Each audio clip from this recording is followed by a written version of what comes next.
Hi guys, welcome to this session in Google Docs. In this module, I want to show you how you can create columns and then how you get out of columns once you've finished with them. So first of all, to insert columns, you need to go to the Format menu and Columns. You've got some simple options there, look, 3, and then you've got more options here if you wanted to go in there and get more columns. So just cancel that and just do the simple one. I'll just do 2 columns. Now you'll see the columns on the ruler, so you can see the column markers up here.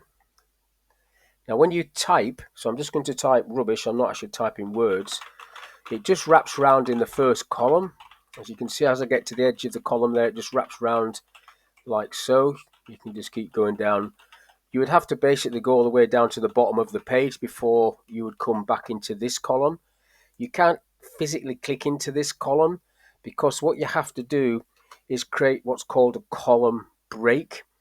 So if you want a break to jump up into the other column, you have to come down and select a column break, not a page break, a column break. That will get your cursor over there like that, and then you can type in that one, and then same thing will happen. You'll go all the way down this column and it'll create another page. Now what you do if you want to go back to typing across the whole page is you have to use a break again, but this time it's a section break. So I'll go insert break, and this time it's going to be a section break continuous.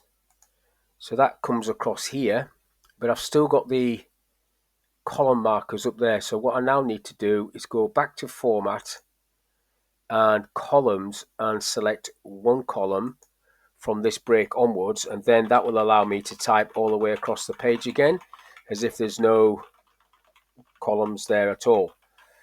So columns are at the top, and now I've got a complete paragraph at the bottom there, as you can see as I'm typing across. So basically that's how you put columns on, that's how you get columns off. It's also how you jump from one column to another by using a column break, and how you get out of columns is by using a section break continuous, and then you can carry on typing as if it's a normal document. So that's all I want to talk about in this little video, how to put columns on and how to get columns off. So hopefully that video is of use. Thank you for your time, and I'll catch you on the next one.